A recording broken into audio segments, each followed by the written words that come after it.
Hello everyone, welcome to my class. Here is your Mamta Miss, going to teach to the class 6 students English 2 poem Daffodils part 2. So students, you know very well this is your chapter Daffodils. I have started in my previous class and I have taught you the first stanza, and let us see the recap of the previous class. That is your first stanza. So in the first stanza it says here, the poet is wandering lonely as a cloud. So who is the poet here? William Wordsworth, isn't it? So the poet is wandering lonely as a cloud. He compares himself with the cloud that floats high over valleys and hills. Suddenly, he is attracted towards a number of golden daffodils. The daffodils are lying beside the lake and beneath the trees. The daffodils were just fluttering like a butterfly and dancing like a human being. So this is the recap of your first stanza. So students, let us now begin the remaining part of the poem. Stanza 2. So just listen and concentrate to the poem. So in stanza 2 it says that continuous as the stars that shine and twinkle on the Milky Way, they stretched in never-ending line along the margin of a bay. 10,000 saw I at a glance, tossing their heads in sprightly dance. This is the second stanza, and what the poet explains here, continuous as the stars that shine. So here daffodils are compared to the stars that shine on the Milky Way. So Milky Way means what? The galaxy, isn't it? Where number of stars are present and they are twinkling. So continuous as the stars that shine and twinkle on the Milky Way. The stars that shine on the Milky Way are numerous. They are uncountable, isn't it? So same here in this way, the daffodils are also numerous. They are also uncountable, which is lying in beside the lake and beneath the trees. So, and what were these daffodils doing? They were stretching in never-ending line along the margin of a bay. Bay means what? It is a water body. Bay means it is a water body. So like Bay of Bengal we can say, but here it is not the Bay of Bengal. Okay? And here what happens? And what happens here? When all at once I saw a host of golden daffodils. Suddenly, as he was wandering himself, gets attracted by seeing at the daffodils. Isn't or not? Okay. So, but how the lake, beside the lake in the first verse where the poet has already said. So here, bay refers to the lake. So here as I said you, along the margin of a bay refers to the lake. So beneath the lake, along the margin of a bay, the daffodils are stretched in a never-ending line. That means the line of the daffodils is going on, stretching till a great distance. Isn't or not? So now you can see 10,000 saw I at a glance, tossing their heads in sprightly dance. So 10,000 is an example of hyperbole, isn't it? He has not counted like 1, 2, 3, 4, 6 up to 10,000. It is a way of saying. No, you might have heard in your house mother saying that thousands of times I said you, why are you not listening? It doesn't mean that mother is saying you 10,000 times, but the word 10,000 is a way of saying the mother says you, isn't it? So I told, but still you also don't work. So this is a saying. So 10,000 is mean of a hyperbole, which is a saying. So what does this line means? That at a glance he says 10,000. That means flowers, a number of daffodils, tossing their heads in sprightly dance. It means what here? They are doing lively dance. It's a personification, again giving a challenge to human beings, dancing, tossing their heads, moving their heads, and they are dancing. It is also a personification. So you can see here, continuous as the star that shine is a simile compared here. Okay, and 10,000 saw at a glance is a hyperbole. So this is the meaning of your explanation of stanza 2. I hope so it is clear for you. Okay. Now let us move to the stanza 3. So the waves beside them danced, but they outdid the sparkling waves in glee. A poet could not but be gay in such a jocund company. I gazed and gazed, but little thought what wealth the show to me had brought. So my dear students, what does it mean? Here in this stanza, as the daffodils lies beside the lake's waves beside these daffodils are dancing, and the daffodils are also dancing. That means both are just like in a competition. The waves are also dancing and the daffodils are also dancing. Again here there is a comparison between the daffodils and the waves. So both are dancing like dancing in a competition, or we can say they are the two performers on the land. So there is a question arises here, who is the better performer? Because here the waves are also dancing. Waves means where? The lake waves, isn't it? They are also dancing and the daffodils are also dancing. So in comparison of these two performers, who is the better one? Isn't it?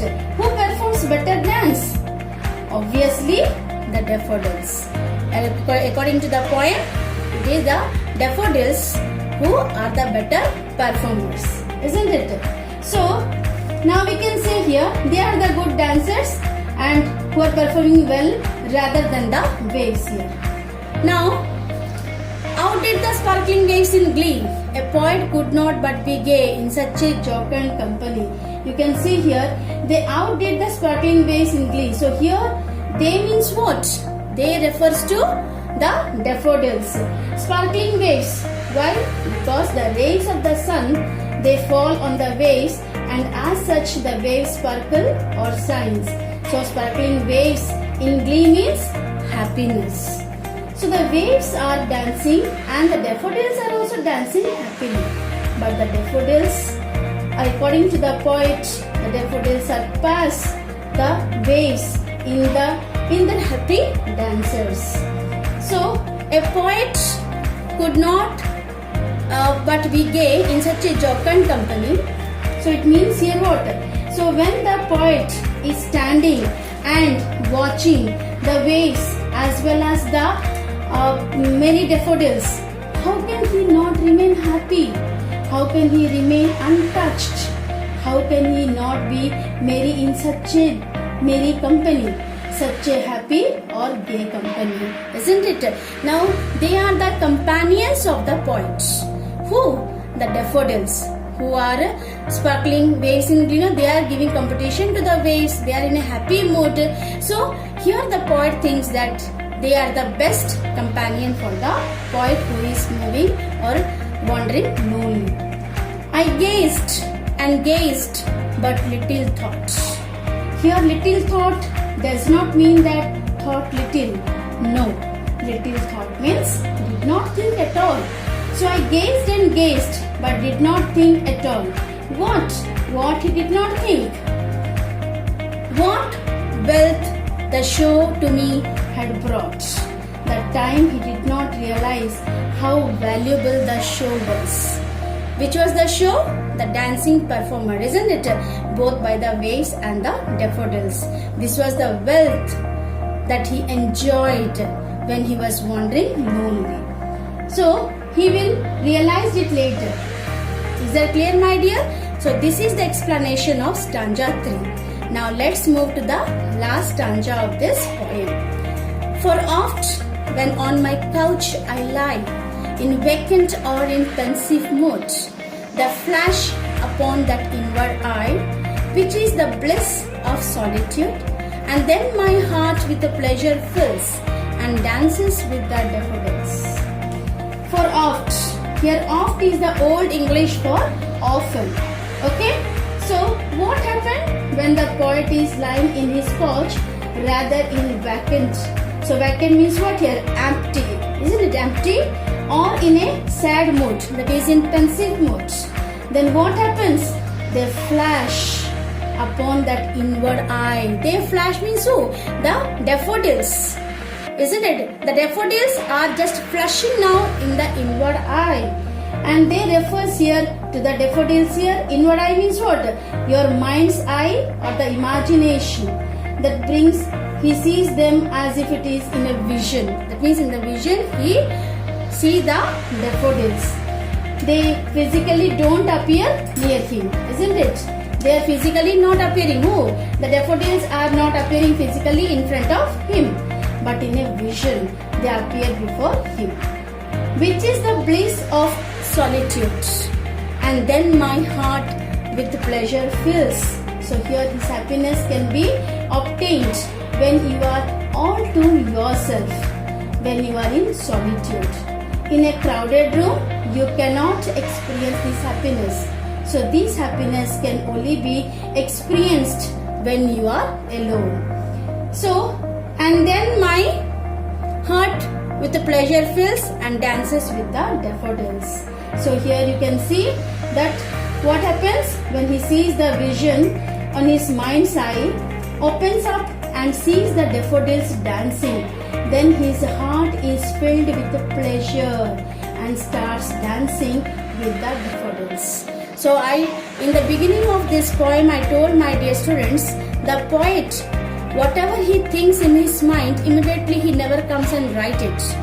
When he is in a pleasant mood, when he is in a peaceful mood, then he starts writing the poem. In the same way here, he has captured all the movement when he has seen the crowd of daffodils, a host of golden daffodils.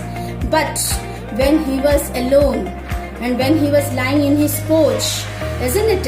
In his inward eye, everything flashes away. Everything he is looking in his vision. He is observing everything in his vision, which is filling his heart with a pleasure, and he is dancing with the daffodils. So my dear students, here your chapter, your poem completes. So you can see the poem is very nice and interesting one, isn't it? Lot of figure of speech is used, like simile, personification, hyperbole, alliteration. Many things have been used here. So in this case, you just go through the chapter.